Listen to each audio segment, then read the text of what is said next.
All right, we are live. What is up, everyone, and welcome to another episode of the Random Encounter Podcast. I'm your host, James, and I'm joined by Phaneckswhy What's up? What's up?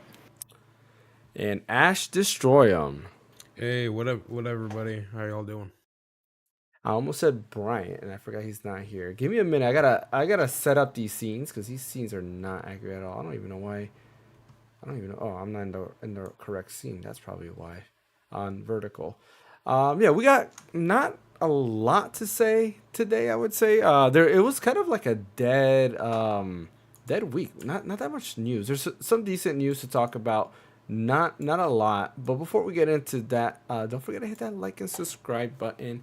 And also follow on Twitch. We do simultaneously stream on both YouTube and Twitch. On YouTube, there's two streams. We have a vertical stream and a horizontal stream. And then on Twitch, of course, there's only one stream because you can only do it one way on Twitch. So before we get started in our topics today, let's go ahead and talk about what we've been playing. I'm gonna start with you, Ash. What have you been playing? I recently picked up Mario and Luigi Brothership yesterday, and I've been playing a good amount of that game. And it's pretty much true to its original roots for a Mario and Luigi game. Art style definitely translated well from sprite to 3D, really well as well. Music is great. Everything is so whimsical. Everything is so great. It's just you'll definitely love the game when you first pick it up. Um, Now I can't recall what was being said in the infamous IGN review about Brothership, but one of those things was probably talking about how the Luigi logic kind of like handholds you, which kind of have to disagree with that mainly because yeah, of course Luigi's going to tell you, hey, he's going to be doing this, but that doesn't give you the whole answer to the puzzle that you're trying to solve, right?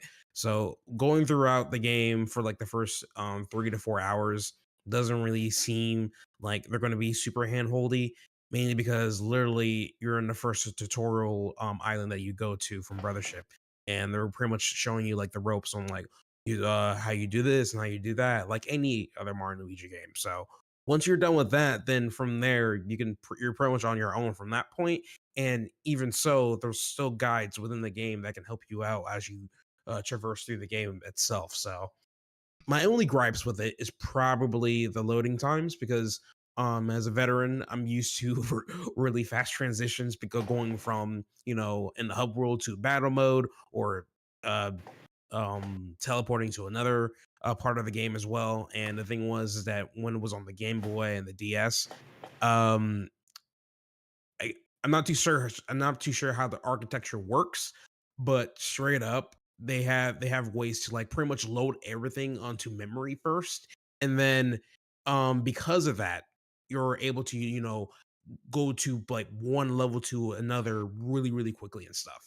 This is not like the case for this particular game because everything's like fully 3D, and due to that limitation, the loading speeds are not as fast as you anticipated. They're still decent loading speeds, just as not as fast as I'm used to from previous games. But other than that, I'm pretty much golden with this game. I'm loving it so far. So Yeah, I think when it comes to like just Nintendo Switch in general, like Switch loading times is something that's super noticeable.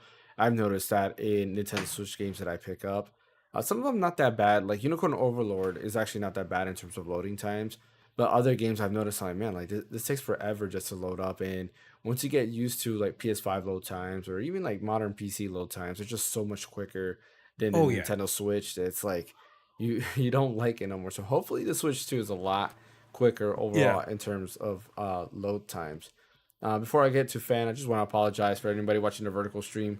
I was messing with it, trying to make it look as good as possible, and I'm gonna continue messing with it for a little bit more because I'm trying to just make it look, pretty clean. Unfortunately, with the way the vertical stream works, I cannot like preview a scene before I go live. So there's no way for me to do that. I have to do that in real time, which I don't really like.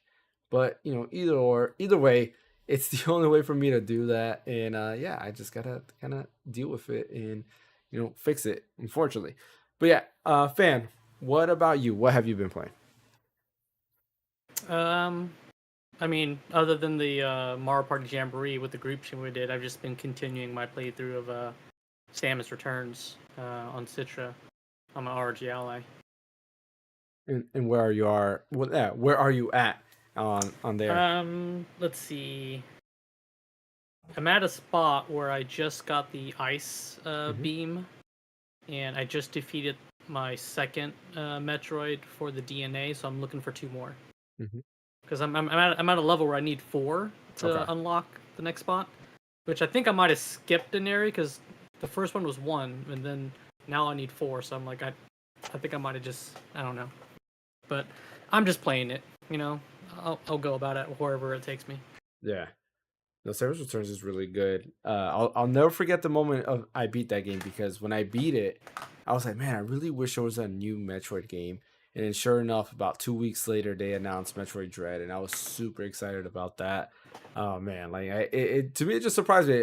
Since then, a lot of games that I went back to and either started playing or beating, they got announced. Like Super Mario RPG is another one where I started playing that, and then next thing you know, it gets announced with a remake. Mario, no, which one was it? There was another game recently that they got a remake. Donkey Kong Country Returns.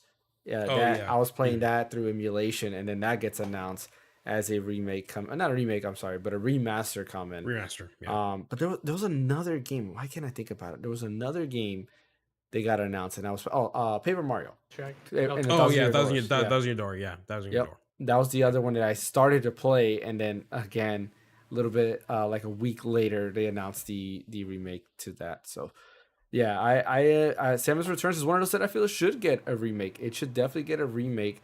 I think on the Nintendo Switch, it didn't sell too well, but I'm pretty sure it didn't sell well because the Nintendo Switch was already out. Another game that came out around that time too was like Final Fantasy, Fire Emblem Echoes, which was another game. Shadows of Valentia that didn't sell too well as well, but same reason. I feel like because the Switch was already out, that's why it didn't sell. As for me, I've been pretty much playing my Retro Pocket Mini because I have a review of that coming up this week, and I've been trying to get like all the gist of it. And I say playing, but a lot of that was more tinkering because I'm still having issues with certain things. Everything works perfect, like it emulates perfect and stuff like that. But it's more like the little things like emulation station working with let's say Dolphin for example. If I try to go ahead and go and boot up something on through emulation station that works through Dolphin, it doesn't want to boot, and I'm not exactly sure why.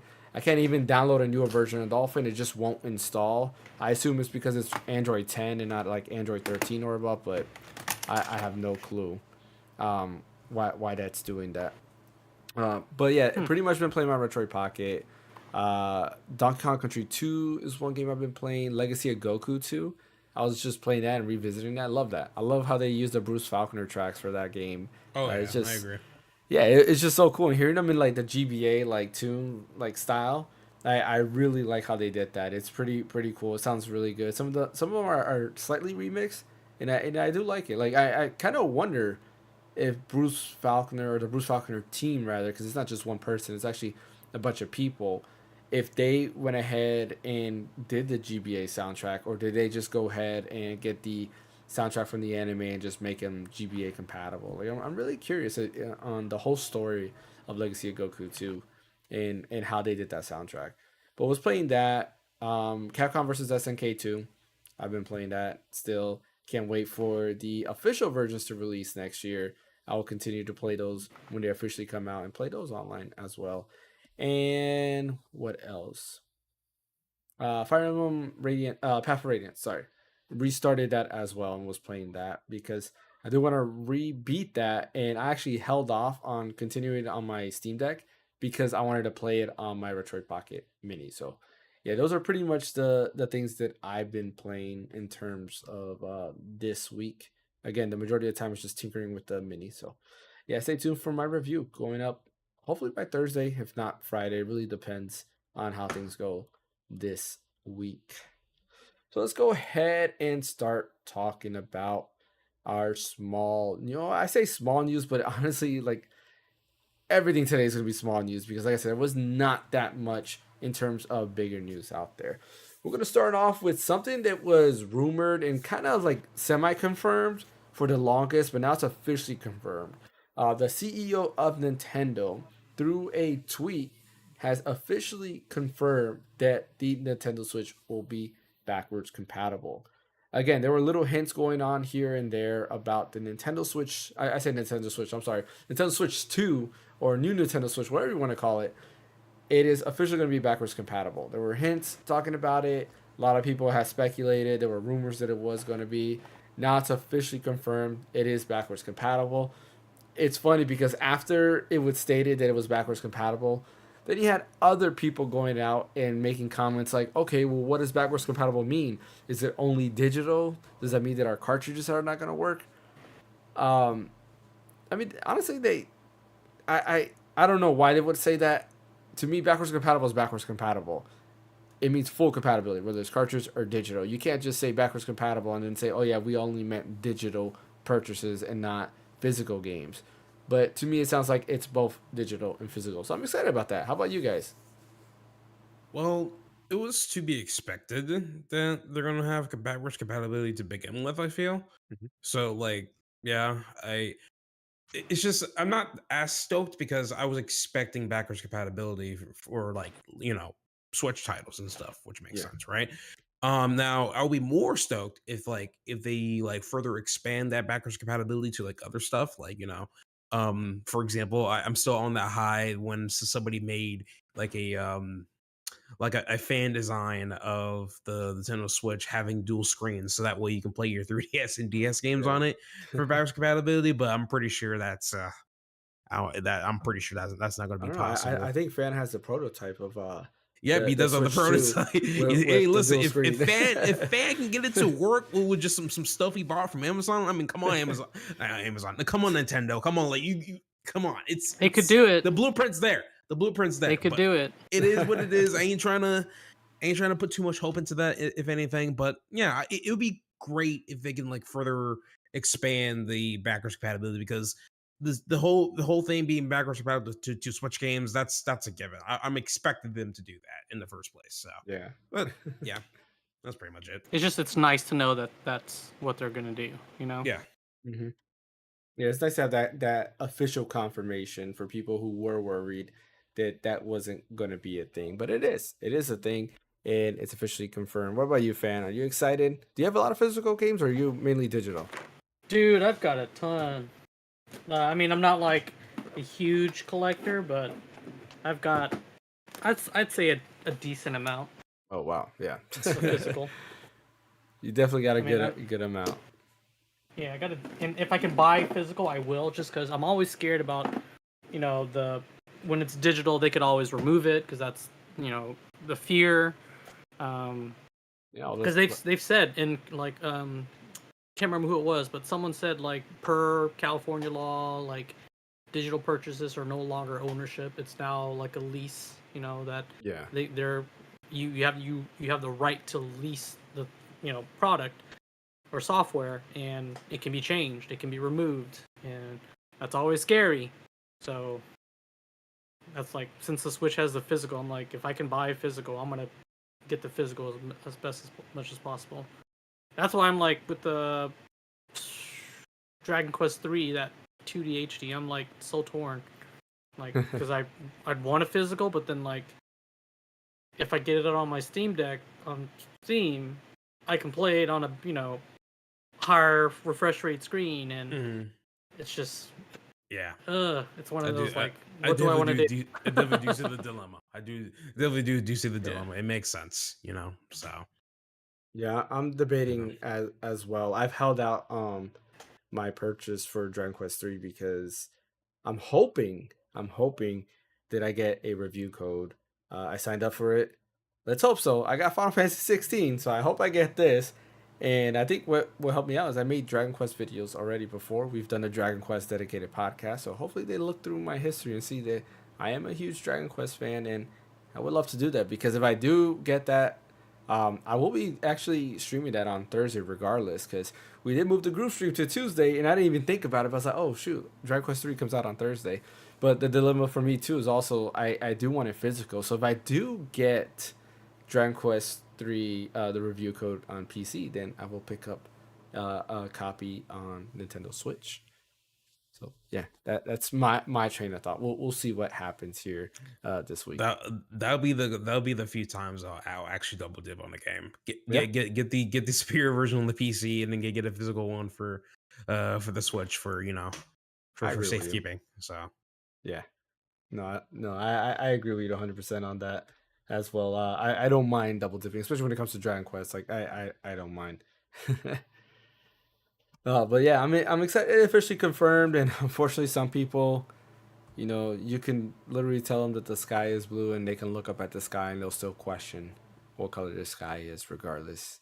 And where I'm getting with that analogy is, they officially confirmed backwards compatibility, and people are still questioning what backwards compatibility means. But most of this news today, or this for today's podcast, is literally Nintendo based, because I feel like Nintendo was the only person doing things this week. Now there was also the PS5 Pro. I did forget to mention, we are not going to discuss the PS5 Pro because none of us here has one. The only person that does is Bryant, but he is not here with us today. He should be with us next week for next week's podcast, and we'll be able to hear his thoughts on the PS5 Pro and what he thinks about that. So yeah, next bit of Nintendo news here is that there will be a Nintendo Direct centered around Super Nintendo World and the Donkey Kong World, or Donkey Kong Country rather, area that they're bringing to both Japan and, I believe, guys, correct me if I'm wrong, I believe it's also going to be debuting at Orlando as well. Am I right? Yep. Okay. Mhm. Yeah, I Yeah, they already had some like sneak peek video stuff out already for it. Yeah, I did see like the one of where they're showing like the minecart ride and stuff like that, which Mhm. seems pretty cool how they did that. And it's kind of cool that we had to wait an extra year, or no, 2 years, right? A year or two, something like that.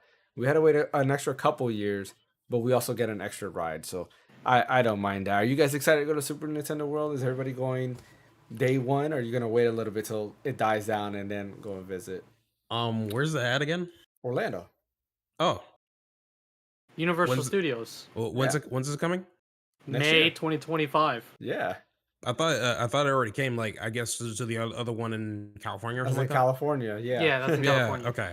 All right. Yeah, this one's bigger because like this one is Epic Universe. Yeah. So Oh, okay. they're gonna have like the core is gonna be a main, like a hub world essentially, and then you have 5 different other worlds you can get transported into. So Mhm. Super Nintendo World is one world you can transport into. Another one is they're expanding on Harry Potter, so Wizarding World.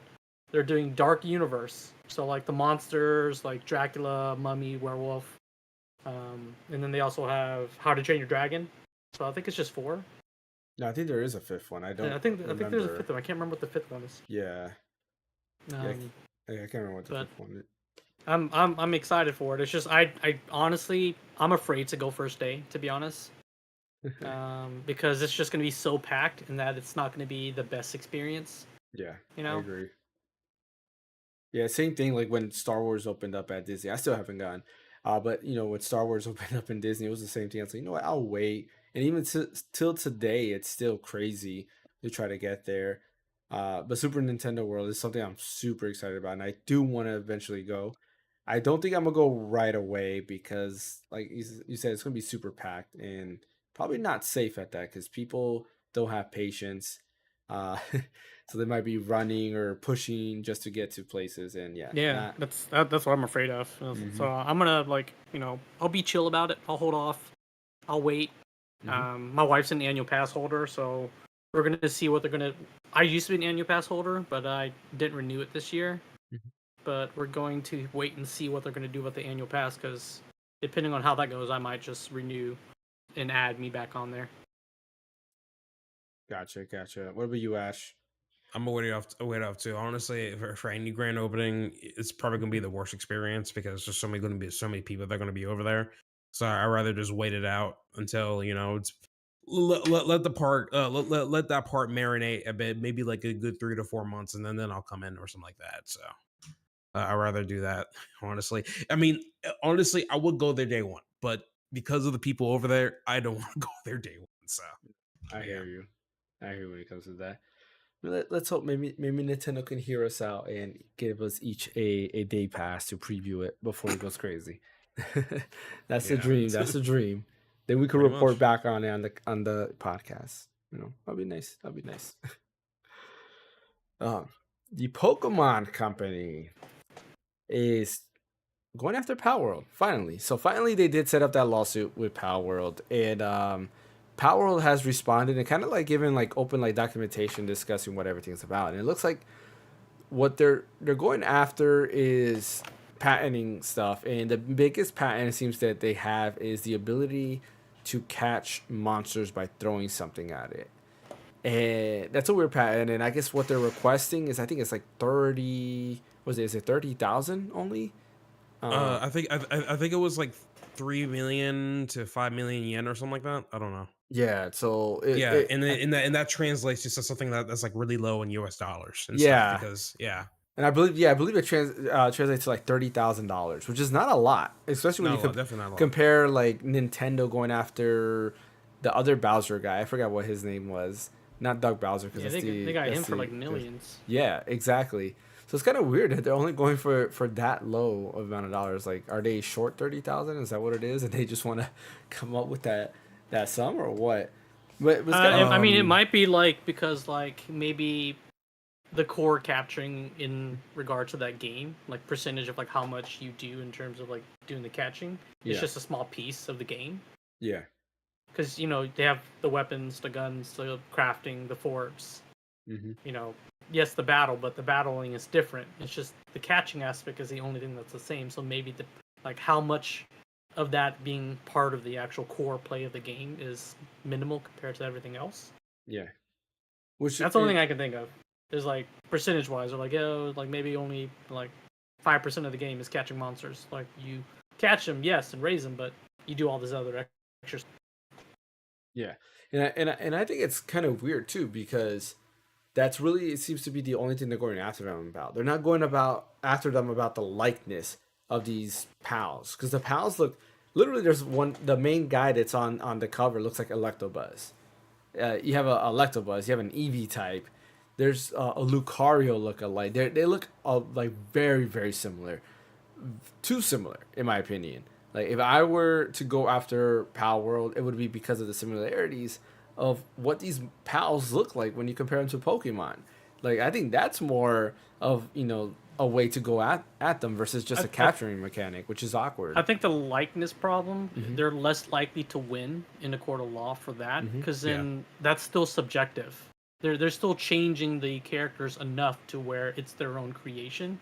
So it's the same thing with artwork, right? Like if you make enough changes to a piece of artwork, you're transforming it. So now it becomes a transformative piece of work, and it's no longer considered a likeness. Now the Pokemon can be used as, hey, we use this as inspiration, and this is how we came up with it. So they can't really sue them for that because there's enough changes to where it's now considered a transformative piece of work and not a complete ripoff. Gotcha. Yeah, they will have to literally copy and paste the entire design of any of those Pokemon for that to even stick in the first place. Yeah, they'd have to like do a discovery on like how'd you design these these pals, right? And the thought process and stuff like that. And they probably did do that. They probably asked for discovery, and like they had enough to where like, all right, we can't go after them for this, but we can go after them for the catching mechanics. Okay, gotcha. That makes sense. I can see that. But yeah, what else do you guys think about the Palworld, or Palworld versus Pokemon Company thing? Do you feel that Pokemon's in their right to go ahead and do that? Or you think they're kind of over exaggerating about the whole situation? Okay, so I think with the strategy they're trying to play here, and the reason why they're being so safe with this, because I think they're trying to set a precedent on this, similar to which this is a totally separate case, but the whole thing with Bleem back then when it comes to the emulation stuff, because Sony couldn't win against Bleem on copyright infringement and stuff.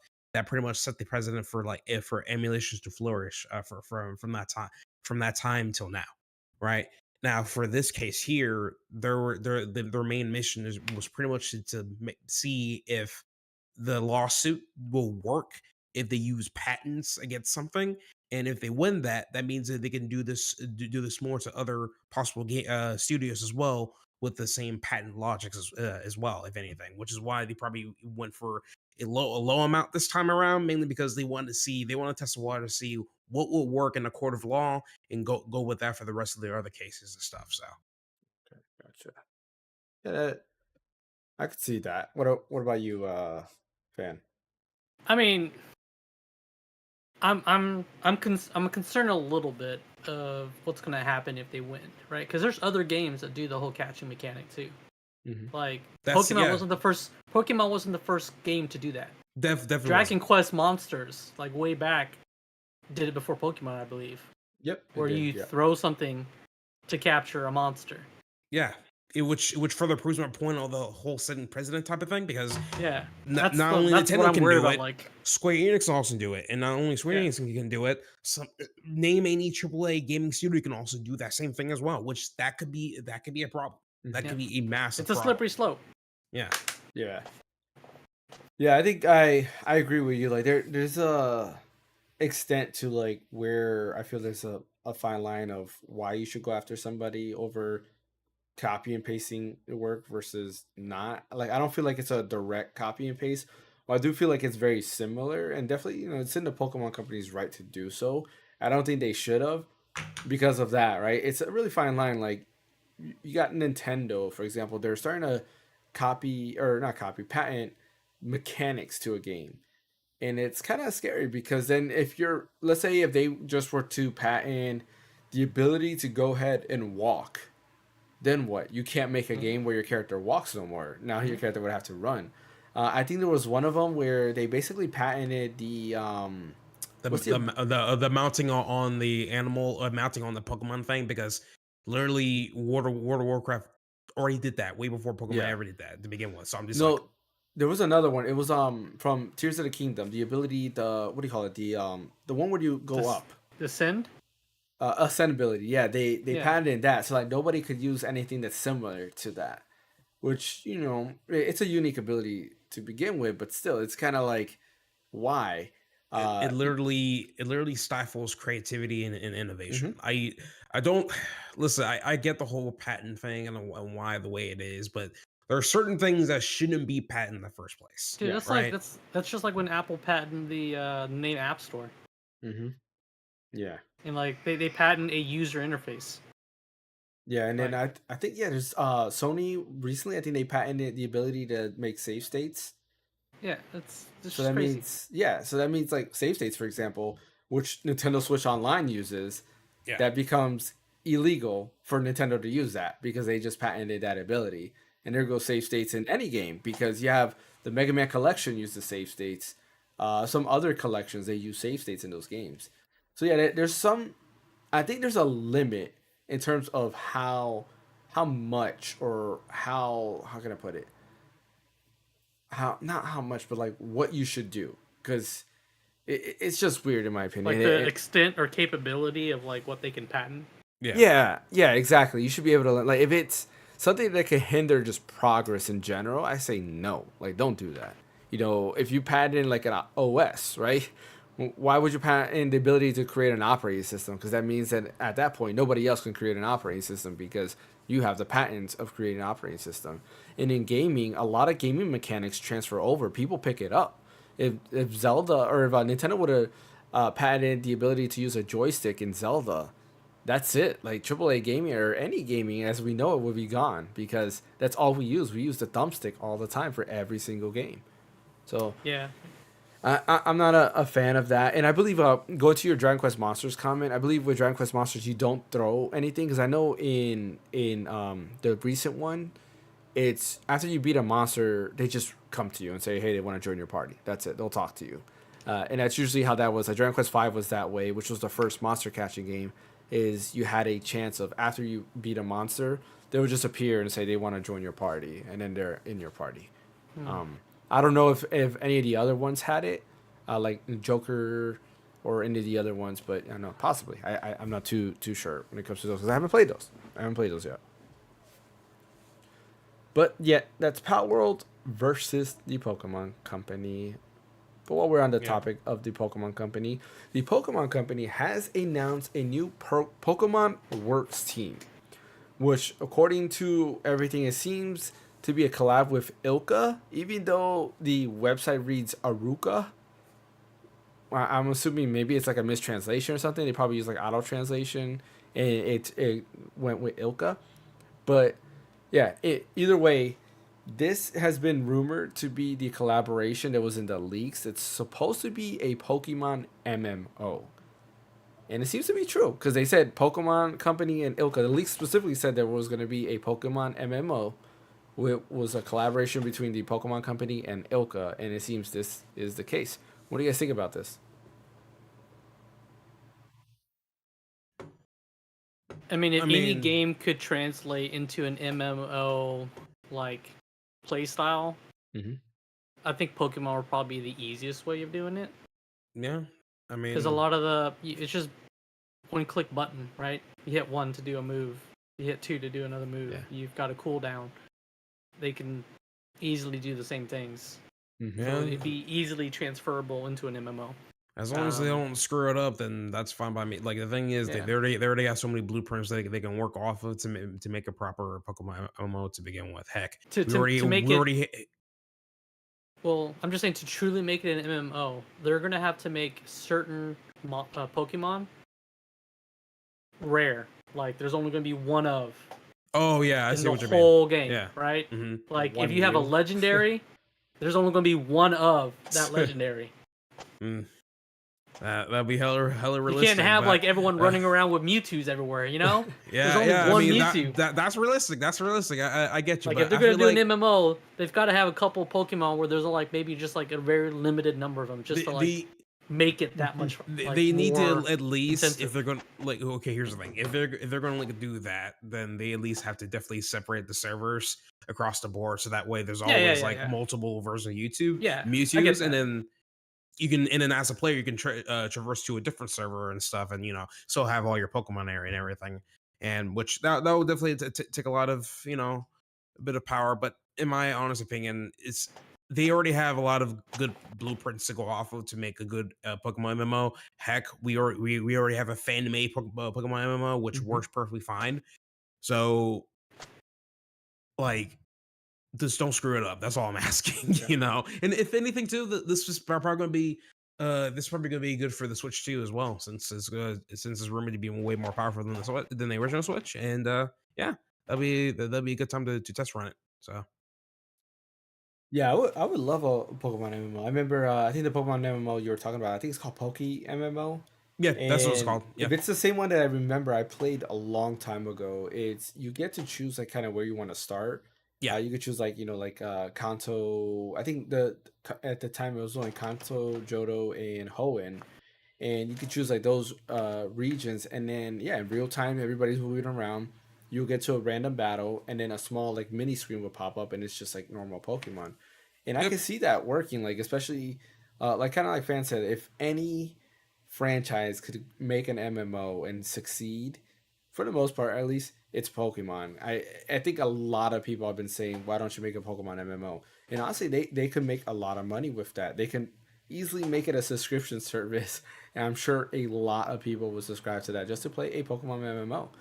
I mean, Temtem had a lot of people's itch of a Pokemon centered similar MMO. It's not really an MMO, but it is an online experience. And I thought the concept of it was pretty cool. It looked pretty neat. It's just, it wasn't catching my attention. But I would definitely play a Pokemon MMO. I think that would be pretty fun. Have gym leaders. If the players can be gym leaders, that would be cool. Like, imagine that. Like, you want to take over a town and you have to beat that person's gym leader. And if you beat Like him, well, you like the become the gym town, the leader. town could be like you can have guilds Mm-hmm. / gyms, right? Yeah. So like for someone to own a town, they would have to like do what's called a guild war, where like guilds would have to battle to have ownership of Yeah. that territory, and then they can create like your guild master would basically be your gym leader. Yeah. Yeah, I can see that. Or make a Team Rocket. You can just your guild can be Team Rocket. And you start actually I mean, stealing you can do people's guilds however you Pokemon. want, man. Could you imagine And, that and they like put if they do the play style like similar to Arceus, where like you can kind of move around, but your Pokemon's there and you do commands while you Yeah. walk around, versus like the traditional like turn-based see Pokemon to Pokemon viewpoint, Yeah. that would be the way to do it. Yeah, I mean, yeah, I like Arceus's battle style, and having that extra, what was it? No, I can't remember. Is it speed and attack? Like the differences? Swift and strong. Yes, having that Swift style, strong style. was amazing to that game. Oh man, like I don't know, Arceus did so good, and then to go back to Scarlet and Violet, I felt like it was going backwards for sure. Yeah, and they added the like the turns, like Mhm. kind of very similar to like other like JRPGs, like Romancing Saga has it where you can see the yeah, order. yeah, Oh, like yeah. the order. You can see it in Final Fantasy X. You can see it in what's the freaking other game I'm thinking of? Xenoblade Chronicles 1, 2, and 3. You can see the order or like when you attack and stuff like that. Yeah, I think having all that would be cool. I mean, I'm down for this if they execute it right. I think Oh, it would yeah. be great. And Ilka, like a lot of people hate on Ilka. I think they did fine with Brilliant Diamond and Shining Pearl. Again, I never played the original, so like this was my first experience with that, and I enjoyed it. Like I thought they did great. Ilka also did One Piece Odyssey, which I thought was pretty good. It was pretty well done. The battle mechanics were pretty interesting. They also worked on. There's another game. I can't remember. I think it was Sandland. Yeah, I think it was Sandland. I could be Yeah. wrong. They did do Sandland. Yeah, They did. Okay. they did it Sandland with Bandai Namco. It's that last thing that Toriyama did. Yeah. So and then I think that's it. Let me see. I'm gonna actually look them up right now and see if there's anything else that they worked on. Yeah, I mean, if that's they it. do make a Pokemon MMO, basically everybody would be a what's the word? A rogue, hmm because rogues like in traditional MMOs can have a pet.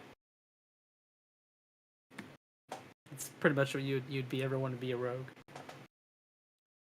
Looks like they also worked on Ace Combat 7, Skies Unknown. Oh, It says they worked on Voice of Cards, which is interesting. Voice of Cards is pretty good. And here it says Code Vein as well. which studio? Yeah, I don't know. I don't know if this is accurate because they're also saying Dragon Quest 11. Ilka, Oh. yeah, because they're also saying Dragon Quest 11. I'm 100% sure they did not work on Dragon Quest 11. Yeah, not. I feel like That's this interesting. Wikipedia. Yeah, this Oh, it's Wikipedia Wikipedia. Yeah, is it's probably wrong. wrong. Yeah, but I can't I find mean, it says anything they that worked has. as a support studio, so maybe they just did like Mm, R&D type stuff or or beta possibly- testing or possibly bug Q&A running, stuff. you know, Yeah. like Yeah. quality of life stuff. Not developing the game, just like helping out running the supports for those studios making those games. okay. But the actual games they did make were Oh One yeah, I Piece see. Odyssey, Yeah, Sandland. yeah, I see that. Yeah. Oh, Monster Hunter World Iceborne. It says on there as well. Yeah. Oh, no, I lied. So the director joined Ilka in 2020. Yeah, the director of Monster Hunter World Iceborne joined Ilka. Okay. Yeah, I see. I see. I was looking at a different Wikipedia page. This one says Okay. the support studios. Yeah, were Yakuza 0, Dragon Quest 11, Echoes of the Hallucin Age. So the original Dragon Quest 11, not S, but the non-S version. Nier Automata, Naruto Shippuden Ultimate Ninja Storm 4, Ace Combat 7, Skies Unknown, and Pokemon Home. And then the head later went to Ilka. And then the games that they've actually worked on were Pokemon Home, the Idolmaster Starlit Season, Pokemon Brilliant Diamond and Shining Pearl, One Piece Odyssey, Sandland, and another untitled Ace Combat game. And now we know another Pokemon game. I feel that like people didn't give Ilka a shot, and they were kind of upset at just the way Brilliant Diamond and Shining Pearl looked, which again I didn't mind. I get it. Like when you compare it to something like Let's Go Eevee and Let's Go Pikachu, they had a really nice design. Yeah, I get it, but I thought it was still pretty good, and I think Ilka is still a pretty decent company. So we'll see what this collaboration comes with. I mean, I'm down to play Pokemon MMO. I'm pretty sure everybody here would probably play it if a legit version comes out, and yeah, well, that's way to see. And this will probably definitely show off the Switch too, for sure. Isn't like the Pokemon like regions like based on like real world regions, Mm-hmm. right? So Yeah. that'd be interesting if like your server that you're in is the region that it's based in. That'd be crazy because then Like- for us it would Because be Kanto's Japan, yeah. so they would have like that would be their region of their server. Yeah. Well, they would have multiple because Kanto, Kanto and like, Johto others. would be. But we would have the freaking Alolan region. Well, alone would be like Hawaii. That means they would have their own region, but we'd have That's America. That's American servers. Yeah, well, I feel like the rest of us will have Unova because Unova is yeah, which is black and white. That's based off of New York. Yeah. So And that then would what was it? Violet and Scarlet is Spain, Spain, right? So and then EU could have like those because what was it? Sword and Shield was God, also Europe or yeah, Europe, well, London. I'm sorry, yeah, London, but the Gallo or whatever, England. yeah, I'm sorry, England. Galloan Yeah, region or whatever. But yeah, that's what I'm saying. Like European servers would have yeah. like those regions, right? I wonder, was Diamond and Pearl also based on Japan? I wonder. And Hoenn were the first like 4 or 5 based on I Japan think then? so. Yeah, I think so. Yeah, Sinnoh sounds like a yeah. I think so. Yeah, You would assume so because the way Legends the Arceus names. Yeah, portrayed, you yeah, know, yeah, the that's the true. before. pretty much. Hoenn I know was supposed to be like based off the islands, like the tips of Japan where there's islands. Um which would also work. I mean, you could just divide that. That's an interesting thought that you divide each region by country, but then Based on the how would servers. you visit? Maybe if it's your starting region, that'd be good, and you can visit Yeah, those other that's what I'm saying. regions. Like that's where you like end up at. Hmm. Yeah, I don't know if I would want to start in Unova. I mean, they have some decent Pokemon, but I you know just that I just want to start on it because Hey man, honestly maybe they got you get my favorite music. a they do passport. got the You best know, music. I do think. Yeah, Unova has some of the best music and some of the best, like graphically speaking. I think there's it's still one of the best looking games. For a DS game, it's really really good. The transitions, Oh how they yes, do the yes. 3D environments in that game, like like right when you're on the bridge and it goes from being top down and the camera shifts and then now you're like in Hmm. a almost 3D space. I think it's pretty cool. Like they did amazing work with black and white. I still haven't played black and white 2. I promised I was Same gonna here, same stream here. that, and I think that was like what 2 years ago when I beat black and white on stream. So I definitely got to stream that at one point, eventually. I don't know when, but eventually I'll go ahead and do that. Uh, I think Black and White 2 is the only Pokemon I haven't beaten or played rather, because I haven't beaten Scarlet and Violet because I was just playing it recently and I keep getting destroyed by the Elite Four and I don't feel like grinding. So Yeah, I may need to go back to at least beat Black and White again because it's been a while since I played that game. Like I remember when the game first got released, bought it same day and beating it within 3 days. That was the last time I played the game. So it's been a while. well, It's been a I good bought while. Black and White. It's always a funny story that I bought Black and White and played on my DS, and then I'll never forget that. Went to work. I came back, and the next thing I noticed, my DS was on, but in sleep mode. I was like, why is my DS on in sleep mode? And then I opened it up and see that almost all my Pokemon are like fainted, like they're almost dead. I was like, what's going on? And then my wife goes and tells me, oh yeah, I was playing your game. I was like, oh man, almost all my Pokemon is fainted. Like, what were you doing? But yeah, I'll never forget that. That was an interesting moment there. Oh yeah. All right, moving on to let's see. These are our last bit of news actually. For the rest, this was a little bit more serious, and I think we'll probably have a lot to say about this because we all like to emulate, and Nintendo has seemed to be going after people who might emulate games from now on. And I'm not sure how I feel about that. This was according to something that Central Leaks, who they usually do the Pokemon leaks, and I don't like quoting them as much because they could be hit and miss in terms of what they're saying is like a leak that's legit. But this is something that seems a lot of people are saying that Nintendo is actually doing. They are going after somebody who said that they basically don't care what Nintendo says and they're streaming their games and emulating them. And in this case, Nintendo has like a whole thing of the lawsuit that they're doing to this person and what they're going after. And one of the things they have wrote down was that if somebody is streaming the game and it's emulator, if they're just emulating the game, they will have the rights to go ahead and go after them. What started this all is that person who's a streamer, which I don't remember their name, is apparently was streaming games before they were released. So like Echoes of Wisdom was the last one that they were doing, and they were streaming it live before the game was even out. So they definitely pirated the game and they started emulating it. Which for to be fair, like yeah, go after the dude because he's breaking street date, he's pirating the game. That makes sense. But in this sense, they want to go after anybody who does that now, and I'm not a fan of doing that because we've talked plenty of times about how games are no longer available. Like I was just streaming Mega Man and Bass or Rockman and Forte because it was a Super Famicom version. That game's no longer available. You cannot get that game. You can't buy that game. There's no way for you to go ahead and legally buy that game right now. So if you want to play it, you have to download the ROM and play it that way. That is literally the only way, unless you go ahead and find a cartridge and try to rip it. And I'm not a fan with Nintendo doing that. Like, honestly, Nintendo has been attacking emulation, I think, in the wrong way. I get it. They're probably very upset because people are taking their Switch games. And we all know backwards compatibility is probably one of the biggest factors for that. But it's still not right to go to the general public about emulation in general because emulation is still good. It's a way we play older games. How else are we going to play Soul Calibur 2 with Link in it? Because they never did that collab. When Soul Calibur 2 came back in HD for 360 and PS3, you had the chance to play as both Spawn and Heihachi, but you couldn't do Link because I guess Nintendo didn't want to be in there at all. So, what do you guys think about this? Well, for starters, so for that particular case, I mean, Nintendo was definitely in the right to, pretty much screw up this guy's life because he was emulating the Nintendo so many Nintendo Switch games before Street Date.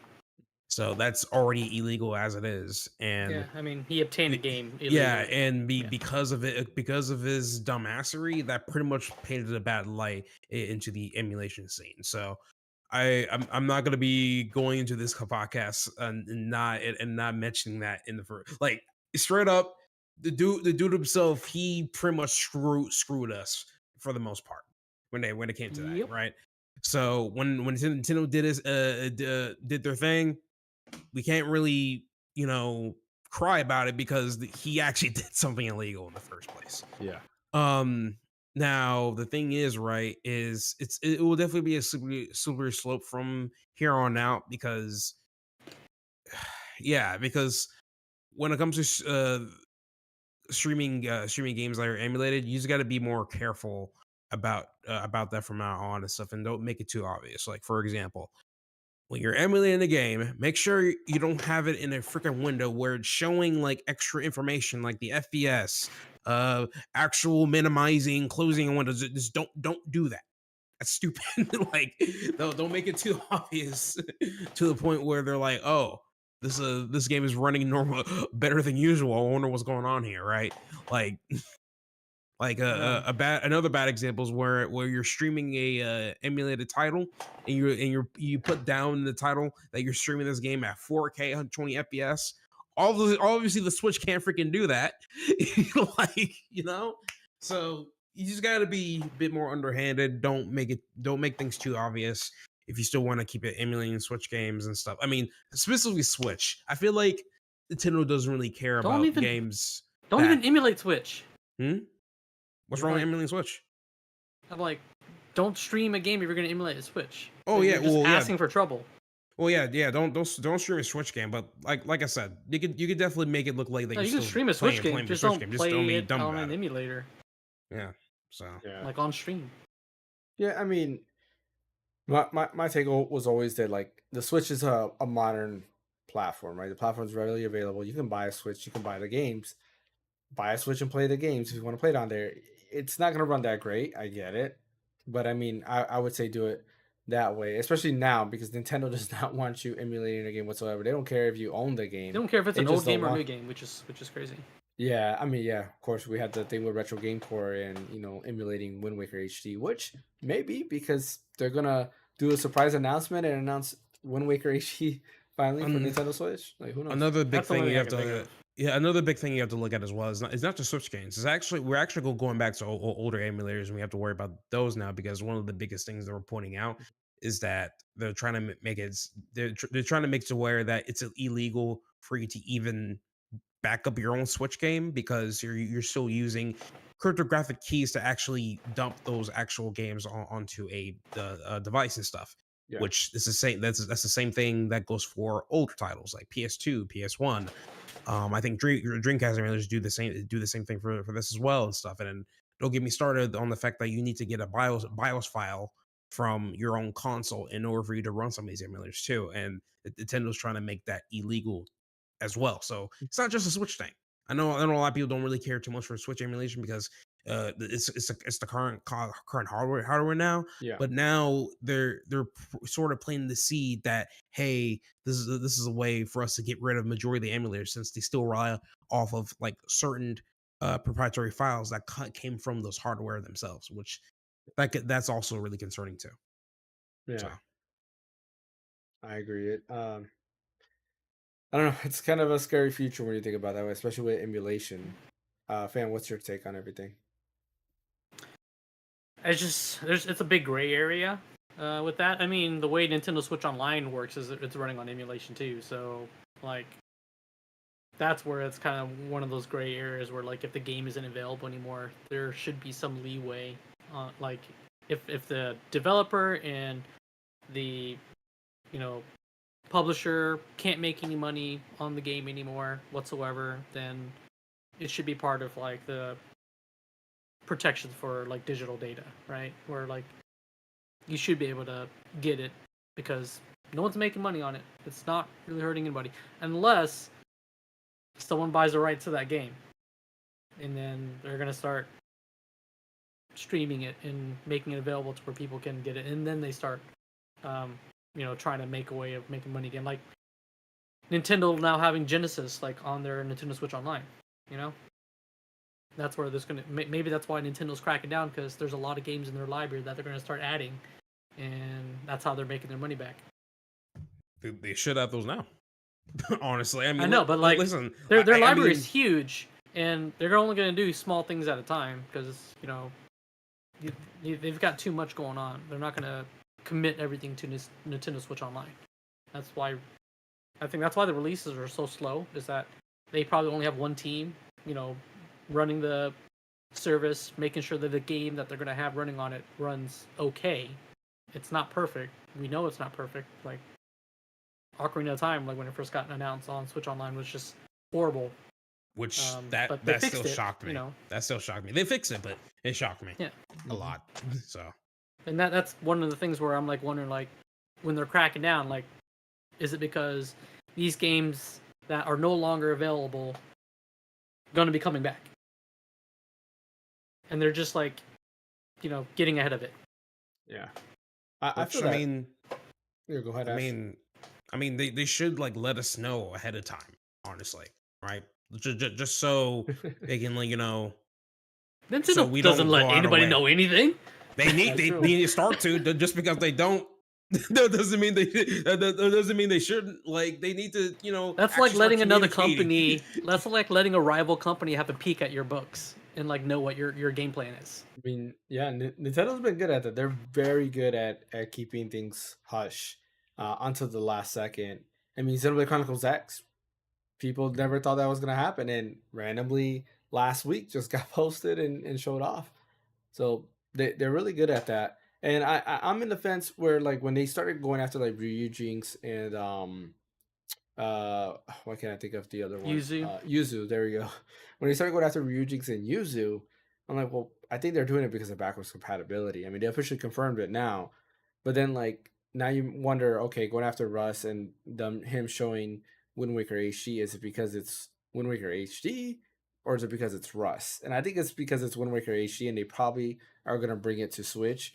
And this is another way to show people, don't emulate it. We want you to buy it on the new Switch, because they fear that more people would just emulate it if they can play it on, a PC or an Android device or like a Retro Pocket or anything like that, and still play it at higher frame rates or better quality and stuff like that, rather than go ahead and play it on a Switch 2 where you can probably get 4K 60 on it. Because on PC, you can play Wind Waker at 4K 60 and it looks great. And there's also like different shaders you can enable and stuff like that.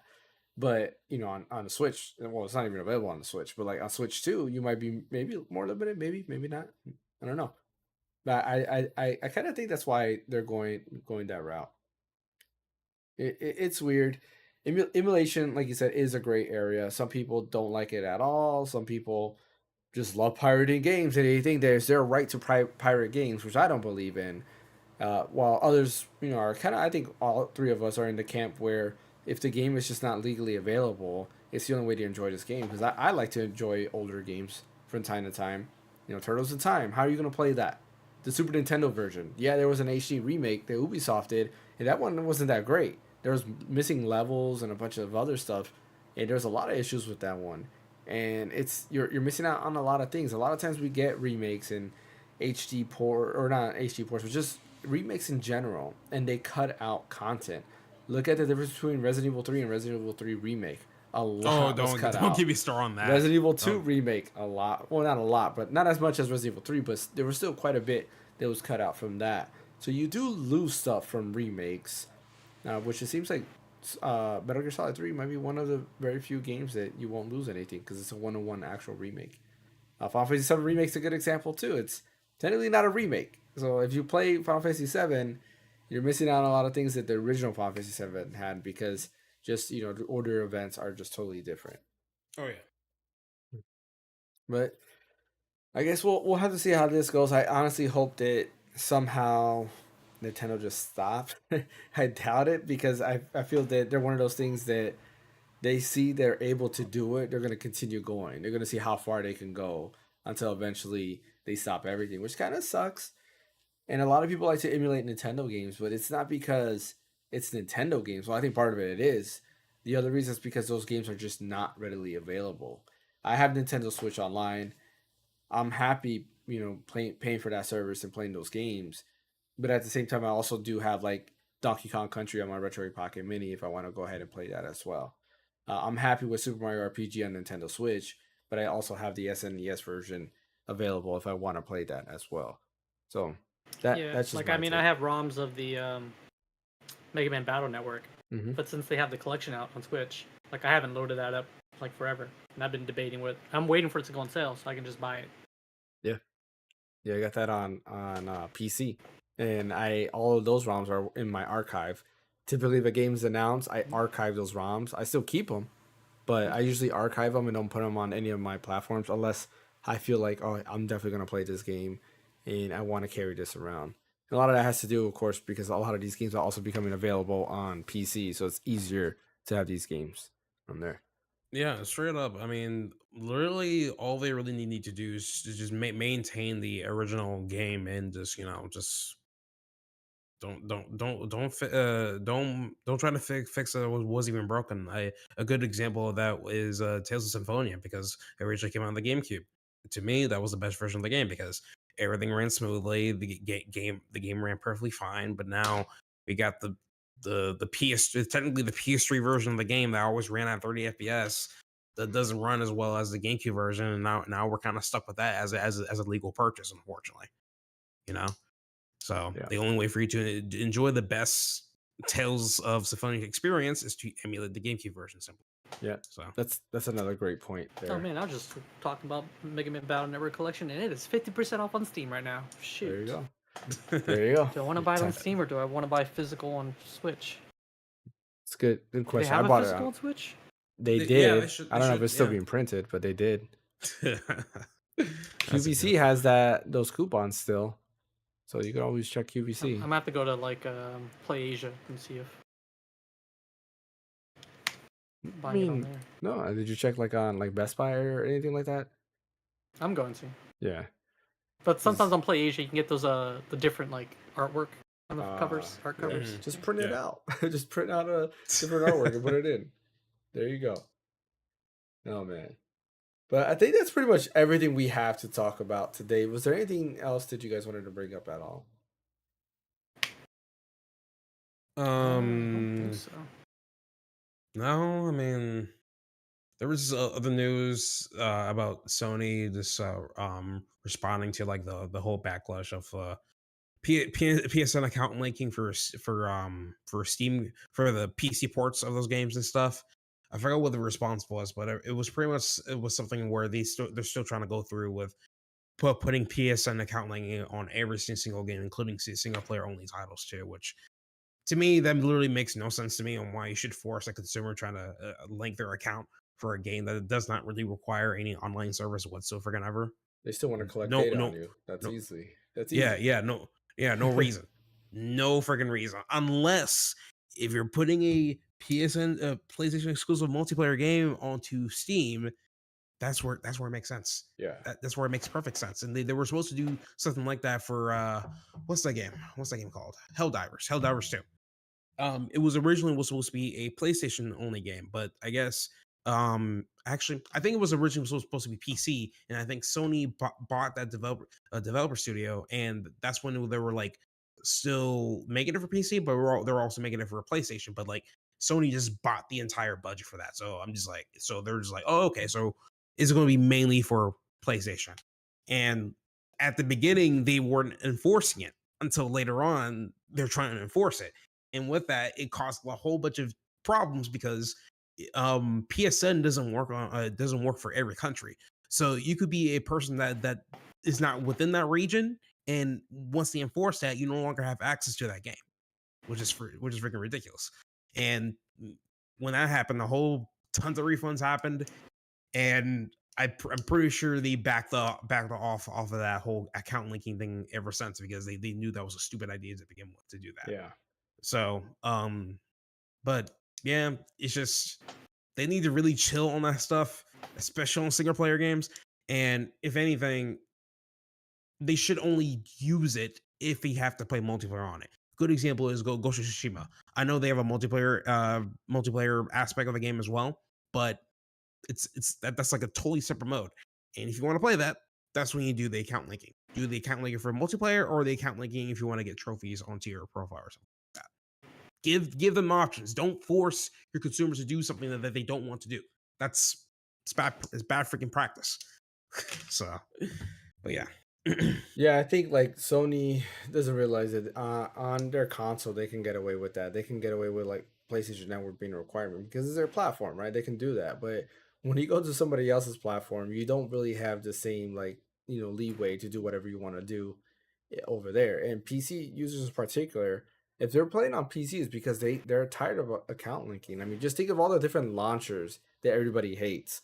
Like me personally, I'm very in the camp that if it's not on Steam, I'm probably not buying it. When Final Fantasy VII first remake first came out, it was Epic Game Store first, and then Yeah. eventually came to Steam. And guess what? I didn't buy it. I waited till it came out on Steam, and then I went and purchased it. Stranger of Paradise was the same thing. It was Epic Game Store exclusive for quite a bit. Then it finally came available on Steam. Sonic Colors was Epic Game Store exclusive, and then the minute it came to Steam, everybody went and picked it up on there. So it's like, people were not picking up these games because they were Epic Game Store. They wanted to wait for it to be on Steam. And me personally, I'm the same way. I'll wait for it to go on Steam. I don't want it to be on a different platform. A lot of Ubisoft games. Well, I admit I did pay for a lot of Ubisoft games. Like I have Splinter Cell Blacklist, a lot of Assassin's Creed games through Ubisoft Connect, but I kind of hate like their app. And games nowadays like Prince of Persia, like Lost Crown and stuff like that, I didn't pick up because they weren't available on Steam, which now they are. Now they are available on Steam, so I would definitely go ahead and pick them up. But Sony, Another one ahead. we should look into is probably GOG.com. Yeah, GOG is pretty good. Mainly because they're probably like the only platform that actually gives you the full right to your digital copy of the game. Because when you download it, you actually get the actual exe you actually get the folder along with the exe without any DRM whatsoever as well. So it's not a lease. It's more like, hey, you bought this. Here's all the files to it. Do whatever the hell you want with it, right? So I think that's another possible launcher or storefront that we should also look into as well, if anything. Yeah, it's one I haven't really messed with. I'm about to start building my library because Prime Gaming, they have a few games available, and it looks like they're all only available through GOG. Like I think Death Stranding Director's Cut is on there. Some other games. So I'm gonna look into that because I do want to get to Death Stranding. I definitely want to play it. Same here. So many people have told me it is a good game. So I have to play it eventually. I just don't know when. It's more from what I get from people. It's an acquired taste. That's pretty much what it is for that particular game. Yeah. It's either you don't like it or you like it. Yeah. It's one of those things. So. I played it a little bit like on PS5. In the beginning it was interesting, but I felt like I don't think it was gonna be my cup of tea. It just I don't know. There's just something about it, and I don't like the idea of having. I've talked about this plenty of times. I hate inventory limits. I hate weight inventory limits. Outside of like Elden Ring, like I don't know, Elden Ring doesn't bother me as much because it's only when you equip it that like it weighs you down. You can have as many things in your inventory, and it doesn't mess with it. But in this game, like literally the main thing is you're carrying packages, so you have weight limits, and that just annoys me. Witcher 3, I could not beat that game because my inventory would fill up. I'm like, oh man, here we go again. I gotta play around with the Hey inventory, make man, space and stuff like that. Legend So of Dragoon had inventory limits, not weight limits, but it did you have can only have inventory limits, you could yeah. you could only have like 30 like health potions, like that was the max, Yeah. like or 30. Yeah. That sucked. Yeah. I mean, those limits are not bad because you could only have a maximum amount of numbers, and that, you know, that was it. Or you could have a certain amount. Yeah, that was it. Where here's like you got these weight limits. I'm like, oh my goodness, here we go, here we go. Like Death Stranding is literally if you're a certain weight, that's it. You're not doing anything. You gotta leave something behind and all that. And I don't know. That just bothered me. That and I don't think there's a lot of action in it so far. It's not like Metal Gear Solid. And I was just expecting Death Stranding to just be more Metal Gear Solid, which is not. It's not. I mean, you will certainly hate any Fallout game or any or any Elder Bethesda Scrolls game. game because I know. yeah, I don't because like Bethesda games. yeah, because straight up, if you don't manage your inventory correctly, you'll be overcumbered really quickly in that game. Yep. I can tell you that much. And that's why I don't play Bethesda games. I tried playing Bethesda again to Skyrim and I just couldn't, unfortunately. Surprisingly, Dragon's Dogma also has weight limits, like inventory weight limits. And that doesn't bother me actually that much. To an extent, it does a little bit, but I think the combat's fun enough that I can kind of ignore that. That's one of the few games that I can ignore it in, and that's because the combat's fun, not because of anything else. Uh, but yeah, eventually I'll get to Death Stranding. Hopefully soon, before Death Stranding 2 comes out. So I mean, I'm trying to get through my games. I mean, I Yeah, just we'll say started the Brothership, so advantage of Epic is free games every once in a while. Yeah, Epic. oh does oh have oh free yeah. games. Oh Yeah, yeah, every once in a while. I wound up getting Close to Protocol several months ago for free off Mhm. of Epic Games. I think I Now, got it too. think so. Yeah, I got now, Cursed Golf for free. Oh, nice, nice. nice. Oh yeah, I did get that too. Yeah, actually, I do have that. There's some games that I missed out on. And since I'm you like, now have an ROG Ally X, you can download launchers. yes, that's true. I did download Epic Games, and that was where I was gonna download Death Stranding. But now that it's available on GOG, I might just redeem it on GOG and then try it out on there instead, just so I have something from GOG. Pretty One much. game I did forget to mention. I knew there was another game I was playing. Metal Gear Solid Twin Snakes. Never played the Twin Snakes version of Metal Gear Solid 1, and I was playing it. Pretty good. GameCube version is the best. I just don't like the soundtrack. The PS1 soundtrack is way better. The encounter theme is just not great. Encounter theme in Metal Gear Solid 1 is amazing. The top tier soundtrack. But yeah, it's basically Twin Snakes. If you've never played Metal Gear Solid Twin Snakes, it's just Metal Gear Solid 2's engine, like all the mechanics of Metal Gear Solid 2, just put into Metal Gear Solid 1. So it makes it a little bit more playable, I would say. Where I think the OG MGS1 is just not as playable because it's very clunky, very tanky. Where this is not as much. Like you have the first person view, where this one you don't have first person view really. You can shoot in first person. You couldn't do that in the original MGS1. So yeah, I mean, I'm enjoying it so far. I like it. I mean, Metal Gear Solid games are just great. It kind of sucks that Kojima can't make them anymore, but they were definitely a work of art. And I honestly, I think we will never ever get a new Metal Gear Solid game. That's just it. Like Konami, I'm sure they know themselves they can't create a new Metal Gear Solid game. It's just too good. And it's sad that Metal Gear Solid 5 was unfinished. All right. Anything else that you guys want to discuss today before we wrap up this podcast? No, I think I'm good.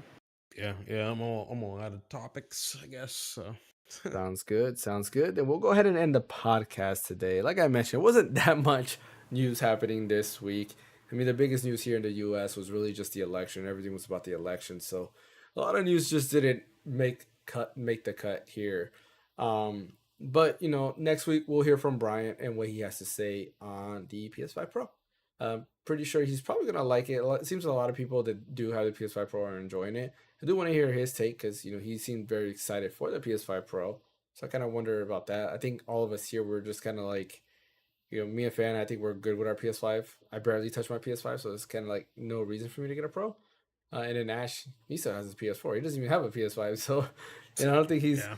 he's gonna even look at the PS5 Pro. So I mean, honestly, that's just where we're at here. So we'll have to wait for Brian's take next week, and hopefully we have more news next week. Like I mentioned earlier, I will be having my Retroid Pocket Mini video up this week, discussing my thoughts on the Retroid Pocket Mini, and then hopefully, I'm hoping sometime soon, the Iron Neo Pocket does come in. I'm honestly on the fence now. I'm thinking of just refunding it because I ordered it in August. It's supposed to ship early September, did not ship at all. They started shipping units towards the end of September, and then they basically haven't shipped any. Like through October, they shipped units, but they're shipping like 5 at a time. This is your And micro you're talking about? yeah, the Ioneo Micro, yeah, Ioneo Pocket Micro rather, and that's kind of like ticking me off. Like I really wanted this unit, but now I'm just thinking maybe I just refund it and get like a iNode Portal or something like that. Maybe I'll just pick up one of those. I don't know. I have to really debate on it and see. I was gonna give it to the end of this week, and if it doesn't ship, then I'll go ahead because they did say more orders going to ship in mid-November, and I mean technically this week is kind of mid-November. I want to say by the end of this week it'll be mid-November. So hopefully he ships. If it doesn't ship this week, then I'm definitely gonna refund it, and unfortunately I won't be doing a review on that. And I'll look forward to getting an Iron Odin Portal possibly because I think that comes out sometime this month.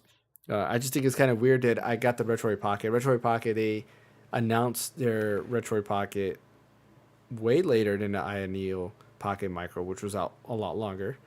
At least their campaign, and they shipped it just way quicker than that. And yeah, that I don't know. It gives me the wrong way, and at that point, it just makes me not want to buy any Ioneo product at all. It just takes forever, and I don't know. Not a fan of that. It bothers me. You know, I'm sure like a lot of content creators don't care because they get a review unit, so they get it early no matter what. Somebody like me that I'm trying to make content on it, trying to do that, and have to wait like 2 months till it's gone. It just kind of bothers me. And as a consumer, I just think too, it's like, all right, I'm waiting for this thing. I kind of want this thing. When am I gonna get it? So we'll see what I do with that. But as always, thanks for watching. Don't forget to hit that like and subscribe button. And also follow on Twitch if you are available, or if you are watching on Twitch. Go ahead and follow. If you're not watching on Twitch and you're watching on YouTube and you have a Twitch channel, feel free to go ahead and follow on Twitch. And also, if you have a Prime subscription, feel free to use that as well. It does help out the channel. Helps me get all these devices because everything I get is out of pocket. So it's not like I'm being, getting demo units or anything like that. Everything's out of pocket. It does help out quite a lot. Thank you, Fan. Thank you, Ash. Actually, Fan, where can I catch you at? Yeah, you can catch me at Phaneckswhy on Twitter, YouTube, and Twitch. What about you, Ash? You can catch me on at the Ash Destroy on my YouTube. Still haven't uploaded a video yet. It's been almost 2 years by now. So, yep. Yeah. And as always, you can catch me right here at the Random Encounter. Thanks for watching, everyone. We'll catch you guys next time.